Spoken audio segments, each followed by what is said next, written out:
Hello दोस्तों, good morning. आज हम पढ़ेंगे यही सच है कहानी मूलपाट कानपुर। सामने आंगन में फैली धूप सिमट कर दीवारों पर चढ़ गई और कंधे पर बस्ता लटकाए नन्हे नन्हे बच्चों के झुंड दिखाई दिए तो एकाएक ही मुझे समय का आभास हुआ। घंटा भर हो गया यहाँ खड़े खड़े और संजय का अभी तक पता नहीं।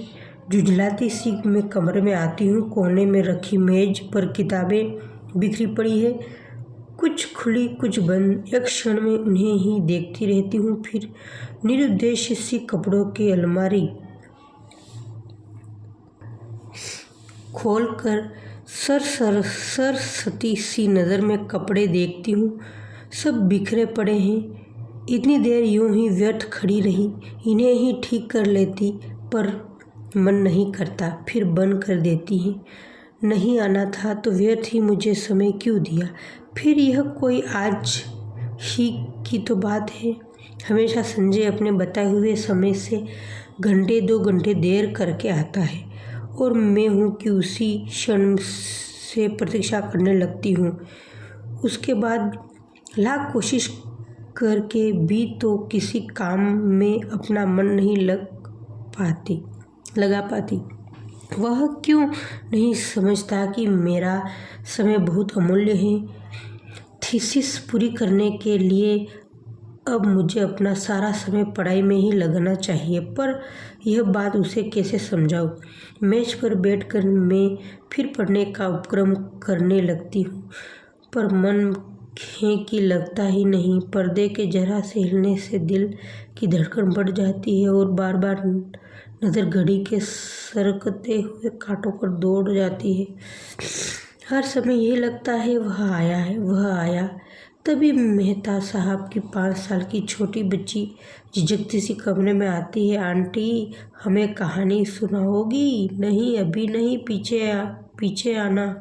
मैं रुखाई से जवाब देती हूँ। वह भाग जाती है। यह मिसेज मेहता भी एक ही है। यूँ तो महीने शायद मेरी सूरत नहीं देखती, पर बच्ची को जब जब मेरा सिर खाने को भेज देती है। मेहता साहब तो फिर भी कभी कभी 8-10 दिन में खैरियत पूछ लेते हैं, पर वह तो बेहद अकड़ू मालूम होती है। अच्छा ही है, ज़्यादा दिलचस्पी दिखाती है तो क्या मैं इतनी आज़ादी से घूम फिर सकती थी। खट खट खट खट। वह परिचित पद ध्वनि तो आ गया। संजय। मैं बरबस ही अपना सारा ध्यान पुस्तक से केंद्रित कर लेती हूँ। रजनीगंधा के ढेर सारे फूल लिए संजय मुस्कुराता सा दरवाजे पर खड़ा है। मैं देखती हूँ, पर मुस्कुराकर उसका स्वागत नहीं करती हूँ। हंसता हुआ वह आगे बढ़ता है और फूलों को मेज पर पटक कर पीछे से मेरे दोनों कंधे दबाता हुआ पूछता है, बहुत नाराज हो? रजनीगंधा की महक से जिसे सारा कमरा महकने लगा है। मुझे क्या करना है नाराज होकर? रुखाई से मैं कहती हूँ। वह कुर्ती सहित मुझे घुमाकर अपने सामने कुर्सी सहित घुमाकर अपने सामने कर लेता है और बड़े दुलार के साथ थोड़ी उठाकर कहता है, तुम ही बताओ क्या करता। क्वालिटी में दोस्तों के बीच फंस गया। बहुत कोशिश करने पर भी उठ नहीं पाया। सबको नाराज करके आना अच्छा भी तो नहीं लगता। अच्छा होता कहूँ तो तुम्हें दोस्तों का ख्याल है, उनके बुरा मानने की चिंता है, बस मेरी नहीं। पर कह कुछ नहीं पाती। एकटक उसके चेहरे की ओर देखती रहती। उसके सांवले चेहरे पर पसीने की बूंदें चमक रही हैं। कोई और समय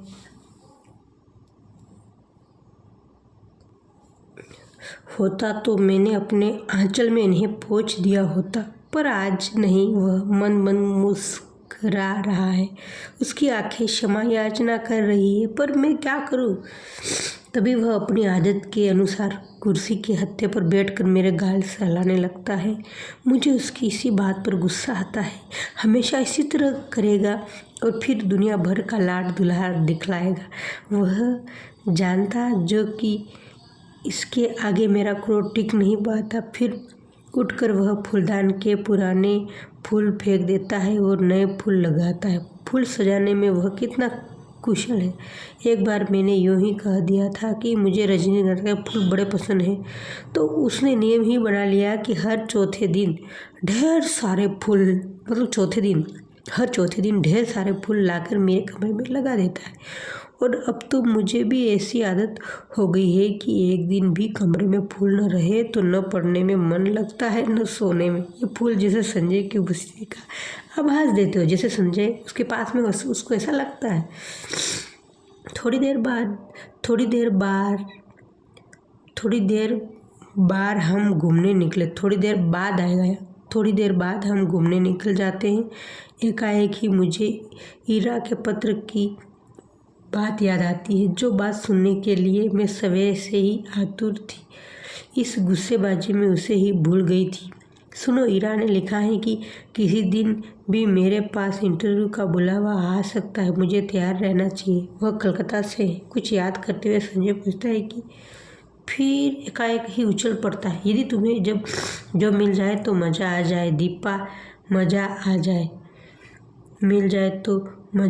दीपा, मज़ा आ जाए। हम सड़क पर हैं, नहीं तो अवश्य ही उसने आवेश में आकर कोई हरकत कर डाली होती। जाने क्यों मुझे उसका इस प्रकार प्रसन्न होना अच्छा नहीं लगता। क्या वह यह चाहता है कि मैं कलकत्ता चली जाऊँ, उससे दूर? तभी सुनाई देता, तुम्हें यह जॉब मिल जाए तो सच में भी अपना तबादला कलकत्ता ही करवा लूँगा, हेड ऑफिस में। यहाँ की रोज की खिचखिच में तो मेरा मन उब गया है। कितनी ही बार सोचा कि तबादले की कोशिश करूं, पर तुम्हारे ख्याल ने हमेशा मुझे भान लिया है। ऑफिस में शांति हो जाएगी, पर मेरी शामें कितनी वीरान हो जाएगी। उसके स्वर की आर्द्रता ने मुझे छू लिया। एकाएक ही मुझे लगने लगा कि रात बड़ी सुहावनी हो चली। हम दूर निकलकर अपनी प्रिय टोकरी पर जाकर बैठ जाते हैं। दूर दूर तक हल्की सी चांदनी फैली हुई है और शहर की तरह यहाँ का वातावरण धुएं से भरा हुआ नहीं है। वह दोनों पर फैलाकर बैठ जाता है और घंटों मुझे अपना ऑफिस के झगड़े की बातें सुनाता है और फिर कलकत्ता जाकर साथ जीवन बिताने की योजनाएं बनाता है। मैं कुछ नहीं बोलती, बस एकटक उसे देखती रहती हूँ। जब वह चुप हो जाता है तो मैं बोलती हूँ, मुझे तो इंटरव्यू में जाते हुए बड़ा डर लगता है। पता नहीं कैसे क्या पूछते होंगे। मेरे लिए यह पहला ही मौका है। वह खिलखिला कर हंस पड़ता है। तुम भी एक ही मूर्ख हो। घर से दूर यहाँ कमरा लेकर अकेली रहती हो, रिसर्च कर रही हो, दुनिया भर में घूमती फिरती हो। इंटरव्यू के नाम से डर लगता है क्यों? और गाल पर हल्की सी चपत जमा देती है, फिर समझाए हुआ कहता है, और देखो आजकल के इंटरव्यू आदि तो सब दिखावा मात्र होते हैं। वहाँ किसी जान पहचान वाले से इन्फ्लुएंस डलवाना जाकर। पर कलकत्ता में तो मेरे लिए एकदम नई जगह है। वहाँ पर ईरा को छोड़कर मैं किसी और को जानती भी नहीं। अब उन लोगों की कोई जान पहचान हो तो बात दूसरी है। असहाय सी मैं कहती हूँ, और किसी को नहीं जानती। फिर मेरे चेहरे पर नजरें गड़गड़ाकर पूछता है, निश्चित भी तो वही है होगा, मुझे क्या करना उससे? मैं एकदम ही भन्ना कर जवाब देती हूँ। पता नहीं क्यों मुझे लग रहा था कि अब वह यही बात कहेगा। कुछ नहीं करना, वह छेड़ने के लहजे से कहता है, और मैं भड़क पड़ती हूँ। देखो संजय, मैं 1000 बार तुमसे कह चुकी हूँ कि उसे लेकर मुझे मजाक मत किया करो। मुझे इस तरह का मजाक जरा भी पसंद नहीं है। वह खिलखिलाकर हंस पड़ता है, पर मेरा तो मूड ही खराब हो जाता है। हम लौट पड़ते हैं।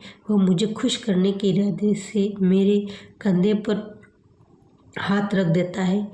मैं झपट कर हाथ हटा देती हूँ। क्या कर रहे हो? कोई देख लेगा तो क्या कहेगा?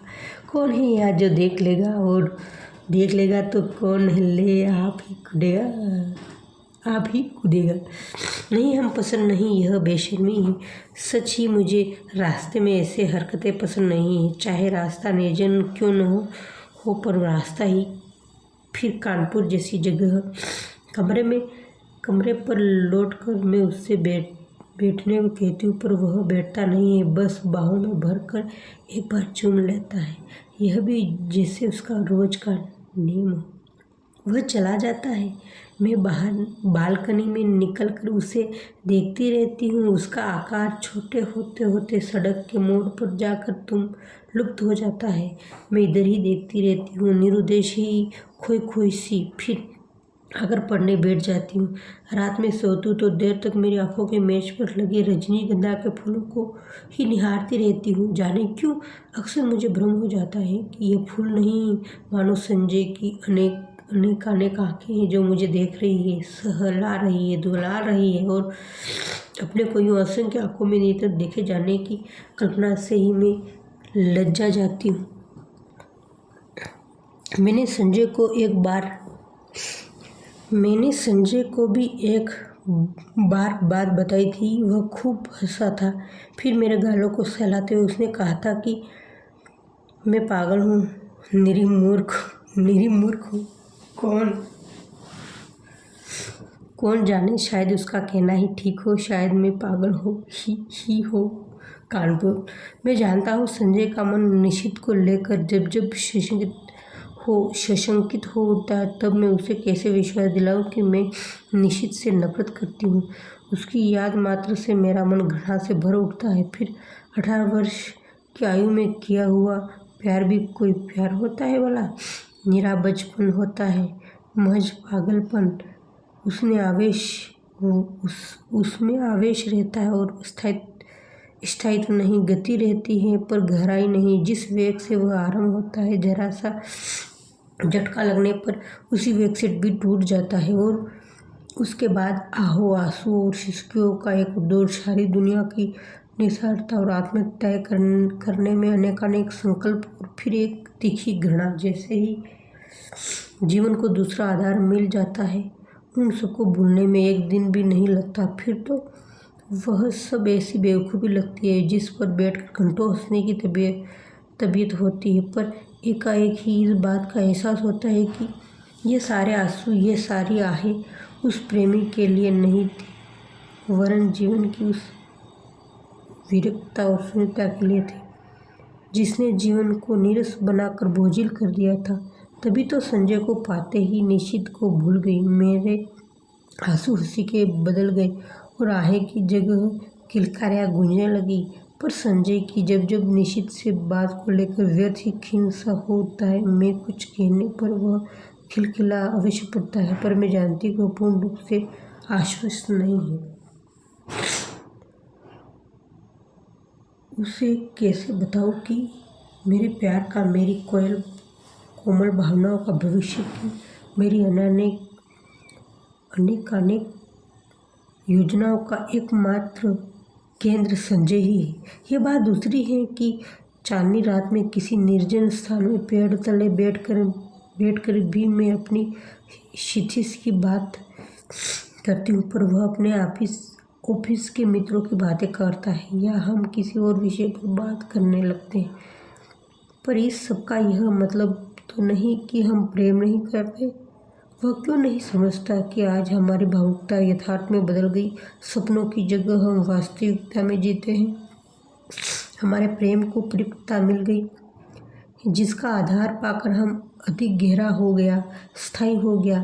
पर संजय को कैसे समझाऊँ कैसे उसे समझाऊँ कि निशित ने मेरा अपमान किया है, ऐसा अपमान जिसकी खचोट में आज भी तिल मिला जाती हूँ। संबंध तोड़ने से पहले एक बार तो उसने मुझे बताया होता कि आखिर मैंने ऐसा कौन सा अपराध कर डाला जिसके कारण उसने मुझे इतना कठोर दंड दे डाला। सारी दुनिया की भर्त्सना, तिरस्कार, परिहास और दया का विष मुझे पीना पड़ा। विश्वासघाती नीच कहाँ का। और संजय सोचता है कि आज मेरे मन में उसके लिए कोई कोमल स्थान है। छी, मैं उसे नफरत करती हूँ। सच पूछो तो अपने को भाग्यशाली समझता हूँ कि मैं एक ऐसे व्यक्ति से चुंगल में फंसने से बच गई जिसके लिए प्रेम महज एक खिलवाड़ है।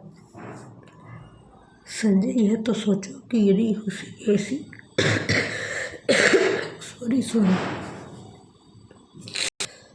सॉरी दोस्तों, थोड़ी तबीयत नरम है इसलिए। संजय, यह सोचो कि ऐसी ऐसी कोई भी बात होती तो क्या मैं तुम्हारे आगे, तुम्हारे हर उचित चेष्टा के आगे यूं आत्मसमर्पण करती? तुम्हारे चुंबनों, आलिंगनों में अपने को यूं बिखेर देती? जानते हो, विवाह से पहले कोई भी लड़की किसी को इतना सबका अधिकार नहीं देती, पर मैंने दिया है। क्या केवल इसलिए नहीं कि मैं तुम्हें प्यार करती हूँ, बहुत प्यार करती हूँ। विश्वास करो संजय, तुम्हारा मेरा प्यार ही सच है। निश्चित का प्यार तो मात्र छल था, भ्रष्ट था, झूठ था। कानपुर, परसों मुझे कलकत्ता जाना है। सच बड़ा डर लग रहा है। कैसा क्या होगा? मान लो इंटरव्यू में बहुत नर्वस हो गई तो? संजय कह रहा था कि वह भी साथ चले, पर उसे ऑफिस में छुट्टी नहीं मिल सकती। एक तो नया शहर, फिर इंटरव्यू। सच अपना कोई साथ होता तो बड़ा सहारा मिल जाता। मैं कमरा लेकर अकेली रहती हूँ, अकेली घूम फिर भी लेती हूँ। तो संजय सोचता है कि मुझे बड़ी हिम्मत है, पर सच बड़ा डर लग रहा है। बार बार मैं ये मान लेती हूँ कि मुझे नौकरी मिल गई है और मैं संजय के साथ वहाँ रहने लगी हूँ। सच कितना सुंदर कल्पना है, कितनी मादक, पर इंटरव्यू का भय मादकता में भरे इस स्वप्न जाल को छिन्न कर देता है। काश संजय भी किसी तरह मेरे साथ चल पाता। कलकत्ता। गाड़ी जब हावड़ा स्टेशन के प्लेटफार्म पर प्रवेश करती है तो जाने किसी विचित्र आशंका, विचित्र से भय मेरा मन जाता है। प्लेटफार्म पर खड़े असंख्य नर नारियों ने मैं ईरा को ढूंढती हूँ, वहाँ कोई दिखाई नहीं देती। नीचे उतरने के बजाय खिड़की से दूर दूर तक नजरें दौड़ाती है। आखिर एक कुली को बुलाकर अपना छोटा सा सूटकेस और भीतर उतारने का आदेश दे मैं नीचे उतर पड़ती हूँ। उस भीड़ को देखकर मेरी दहशत जैसे और बढ़ जाती है। तभी किसी हाथ के स्पर्श से मैं बुरी तरह चौंक जाती हूँ। पीछे देखती हूँ तो ईरा खड़ी है, रुमाल से चेहरे का पसीना पोंछते हुए कहती है, सच तुझे न देखकर मैं घबरा रही थी। तुम्हारे घर भी कैसे पहुँचेगी? बाहर आकर हम टैक्सी में बैठते हैं। अभी तक मैं स्वस्थ नहीं हो पाई हूँ। जैसे ही हावड़ा पुल पर गाड़ी पहुँचती है, हुगली के जल को स्पर्श करती हुई ठंडी हवाएं तन मन को एक ताजगी से भर देती है। हीरा मुझे इस पुल की विशेषता बताती है और मैं विस्मय से उस पुल को देखती हूँ। दूर दूर तक फैली हुगली के विस्तार को देखती हूँ। उसकी छाती पर खड़ी और विहार करती हूँ। अनेक नौकाओं को देखती हूँ, बड़े बड़े जहाज़ों को देखती हूँ। उसके बाद बहुत सी भीड़ भारी सड़कों पर हमारी टैक्सी रुकसी चलती है। ऊंची ऊंची और चारों ओर के वातावरण से कुछ विचित्र सी विराटता का आभास होता है और इस सबके बीच जैसे मैं अपने को बड़ा खोया खोया सा महसूस करती हूँ। कहाँ पटना और कानपुर और यहाँ कलकत्ता। सच मैंने बहुत बड़े शहर को देखे ही नहीं है।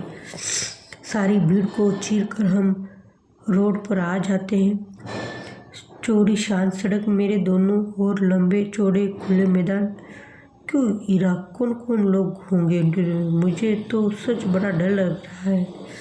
अरे सब ठीक हो जाएगा, तू और डर। हम जैसे डरे तो कोई बात भी है, जैसे अपना सारी कैरियर अपने आप बनाया। वो भला इंटरव्यू से डरे? फिर कुछ देर ठहरती कहती है, अच्छा भैया भाभी तो पटना ही होंगे, जाती कभी उसके पास भी है या नहीं? कानपुर आने के बाद एक बार गई थी, कभी कभी यूं ही पत्र लिख देती हूँ। भाई कमाल के लोग हैं, बहन को भी नहीं निभा सके। मुझे ये कतई पसंद नहीं है। मैं नहीं चाहती हूँ कि कोई इस विषय पर बात करे, मौन ही रहती है। हीरा का छोटा सा घर सुंदर ढंग से सजाया हुआ है।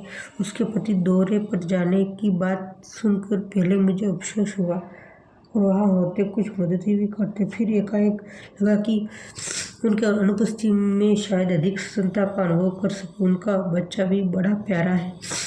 शाम को हीरा मुझे काफ़ी हाउस ले जाती है। अचानक मुझे वहाँ निशित दिखाई देता है।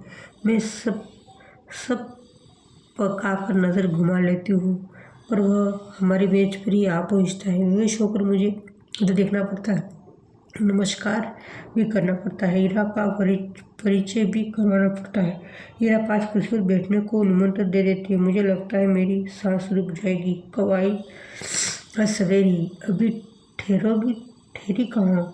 जवाब हीरा देती है, मैं देख रही हूँ निश्चित बहुत बदल गया है।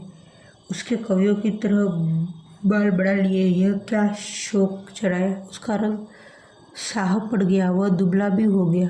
विशेष बातचीत नहीं होती है। हम लोग उठ पड़ते हैं। ईरा को मुन्नी की चिंता सता रही है और मैं स्वयं घर पहुंचने को उतावली हो रही हूँ। कॉफी हाउस में धर्मटल्ला तब तक पैदल चलता हुआ हमारे साथ आता है।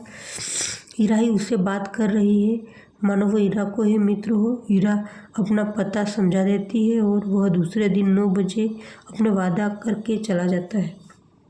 पूरे 3 साल बाद निशित का यूं मिलना न चाहकर भी जैसे सारा अतीत आंखों के सामने खुल जाता है। कितना दुबला हो गया है निशित, लगता है जैसे मन ही मन कोई गहरी पीड़ा छुपाए बैठा है।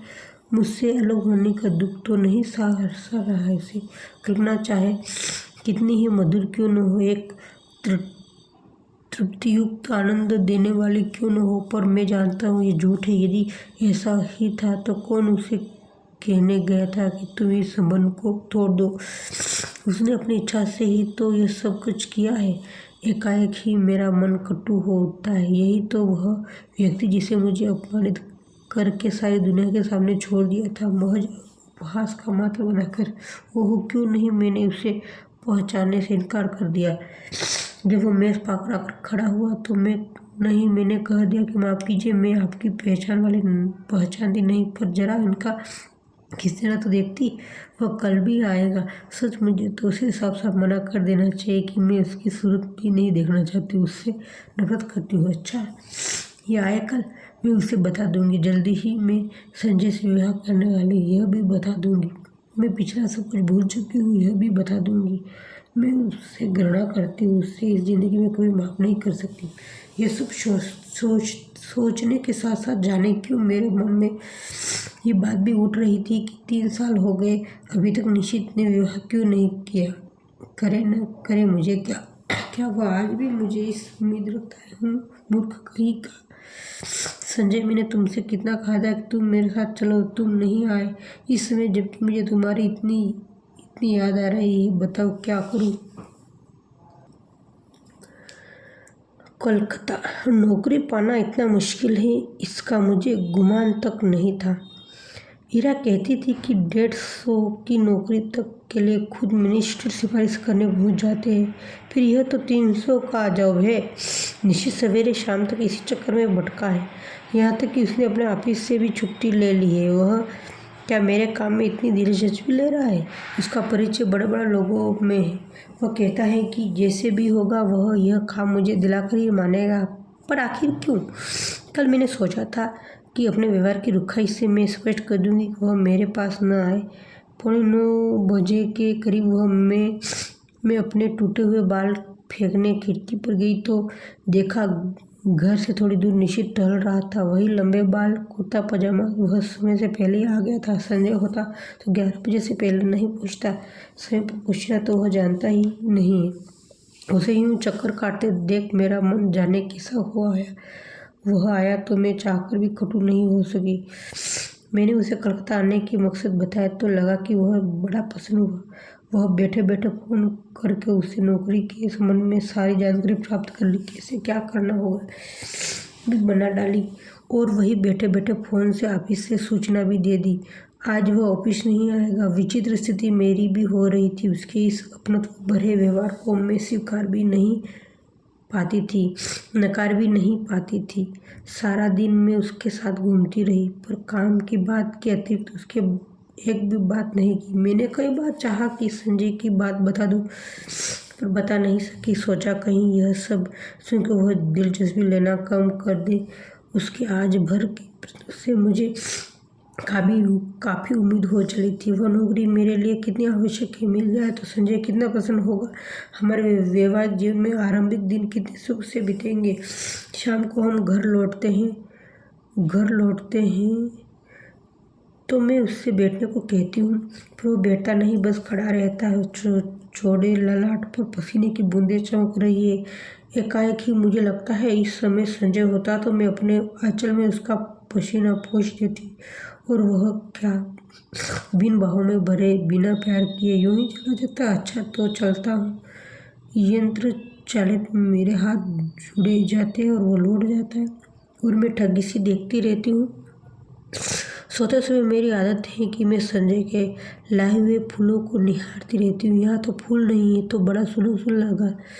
पता नहीं संजय तुम समय क्या कर रहे हो। 3 दिन हो गए किसी बाहों में भरकर प्यार तक नहीं दिया। कोलकाता। आज सवेरे मेरा इंटरव्यू हो गया। मैं शायद बहुत नर्वस हो गई थी। जैसे उत्तर मुझे देने चाहिए वैसे नहीं दे पाई, पर निशित ने आकर बताया कि मेरा चुना जाना करीब करीब तय हो ही गया है। मैं जानती हूँ वह सब निशित की वजह से हुआ है।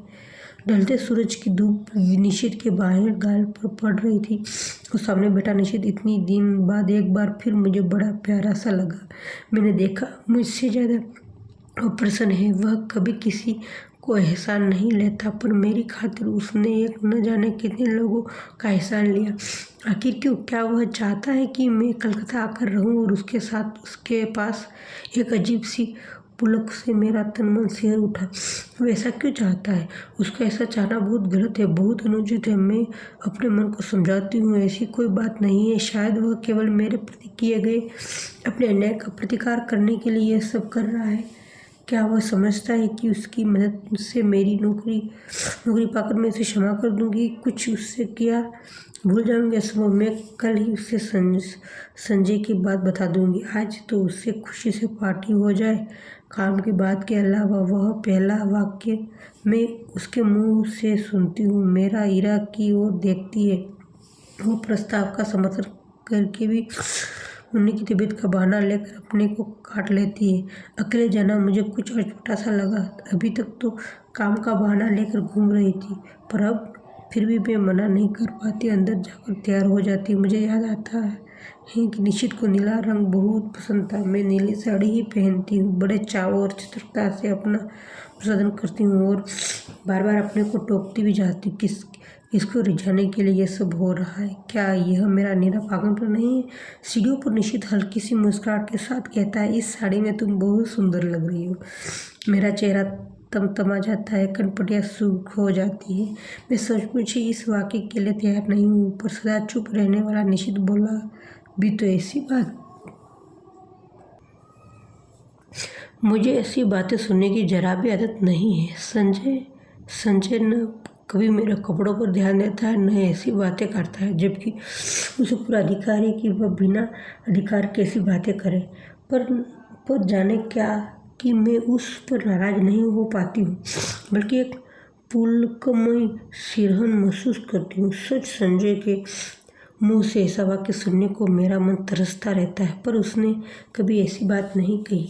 पिछले 2.5 साल से संजय के साथ रह रही हूँ। रोज ही शाम को वह घूमने जाते। कितनी ही बार मेरे श्रृंगार किया, अच्छे कपड़े पहने पर पसंद का एक शब्द भी उसके मुंह से नहीं सुना। इस बात को पर उसका ध्यान ही नहीं जाता। वह देखकर भी जैसे वह नहीं देख पाती। इस वाक्य को सुनने के लिए तरसता हुआ मेरा मन जैसे रस को नहा जाता है। पर निशित ने यह बात क्यों कही? उसे क्या अधिकार है? क्या सचमुच ही उसे अधिकार नहीं? जाने कैसी मजबूरी है, कैसी विवशता है कि मैं इस बात का जवाब नहीं दे पाती हूँ। निश्चय दृष्टि से नहीं कह पाती हूँ कि साथ चल रहे इस व्यक्ति का सचमुच ही मेरे विषय में ऐसी अवांछित बात कहने का कोई अधिकार नहीं है। हम दोनों टैक्सी में बैठते हैं। मैं सोचती हूँ आज मैं इसे संजय की बात बता दूंगी। Sky room. निशित टैक्सी वाले को आदेश देता है कि टून की घंटी के साथ मीटर डाउन होता है और टैक्सी हवा से बात करने लगती है। निशित बहुत सतर्कता से कोने में बैठा है और बीच में इतनी जगह छोड़कर कि यदि हिचकोलाहट खाकर भी टैक्सी रुके तो हमारा स्पर्श न हो। हवा के झोंके से मेरी रेशमी साड़ी का पल्लू उसके समूचे बदन को स्पर्श करता हुआ उसकी गोद में पड़कर फर रहा है। वह उसे हटाता नहीं है। मुझे लगता है कि वह रेशमी सुरक्षित पल्लू उसके तन मन में रस भिगो रहा है। वह स्पर्श से उसे पुलकित कर रहा है। मैं विजय के अकथनीय आह्लाद से भर जाती हूँ। चाहकर भी मैं संजय की बात नहीं कह पाती। अपनी इस व्यवस्था पर मुझे खीज सी आती है, पर मेरा मुंह भी खुलता ही नहीं है। मुझे लगता है कि मैं जैसे कोई बहुत बड़ा अपराध कर रही हूँ, पर फिर भी बात मैं नहीं कह सकती। यह निश्चित कुछ बोलता क्यों नहीं है। उसका यूं कोने में दुबककर निर्विकार भाव से बैठे रहना मुझे कतई अच्छा नहीं लगता। एकाएक ही मुझे संजय की याद आने लगती है और इस समय वह यहाँ होता तो उसका हाथ मेरे कमर में लिपटा होता। यूं सड़क पर ऐसी हरकतें मुझे स्वयं पसंद नहीं है, पर आज जाने क्यों किसी की बाहों को लपेटने के लिए मेरा मन ललक उठता है। मैं जानती हूँ कि जब निशित बगल में बैठा तो वह समय ऐसा इच्छा करता या ऐसी बात सोचती कितना अनुचित है, पर मैं क्या करूँ। जितनी द्रुत गति से टैक्सी चली जा रही है